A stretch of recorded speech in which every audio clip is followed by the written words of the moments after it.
India America വ്യാപാര കരാറിൽ ധാരണയെന്ന ട്രംപിന്റെ പ്രഖ്യാപനത്തിന് പിന്നാലെ കേന്ദ്രത്തിനെതിരെ വിമർശനവുമായി പ്രതിപക്ഷം. പ്രധാനമന്ത്രിക്ക് മേൽ അമേരിക്കൻ സമ്മർദ്ദമെന്ന് ലോക്സഭാ പ്രതിപക്ഷ നേതാവ് രാഹുൽ ഗാന്ധി ആരോപിച്ചു.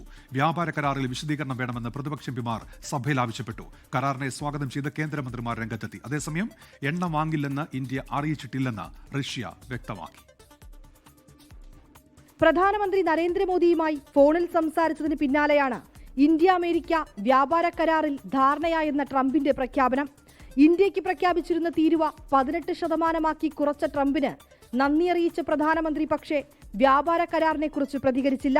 വ്യാപാര കരാറിന്റെ വിശദാംശങ്ങൾ പുറത്തുവിടണമെന്ന് പ്രതിപക്ഷ പാർട്ടി നേതാക്കൾ ആവശ്യപ്പെട്ടു.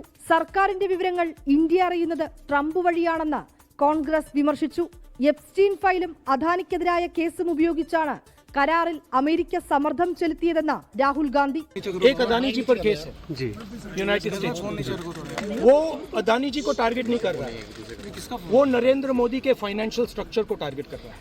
एप्स्टाइन फाइल्स में अभी और माल है, वो अभी रिलीज नहीं हुआ है, इसीलिए इस दबाव में आकर പാർലമെന്റിൽ കരാർ സംബന്ധിച്ച വിശദീകരണം നൽകുമെന്നാണ് കേന്ദ്ര സർക്കാരിന്റെ പ്രതികരണം.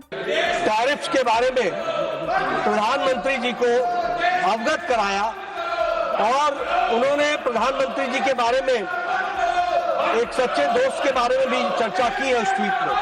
റഷ്യയിൽ നിന്ന് എണ്ണ വാങ്ങുന്നത് ഇന്ത്യ നിർത്തുമെന്നും പകരം അമേരിക്കയിൽ നിന്നും വെനസ്വേലയിൽ നിന്നും എണ്ണ വാങ്ങുമെന്നും ട്രംപ് അവകാശപ്പെട്ടിരുന്നു.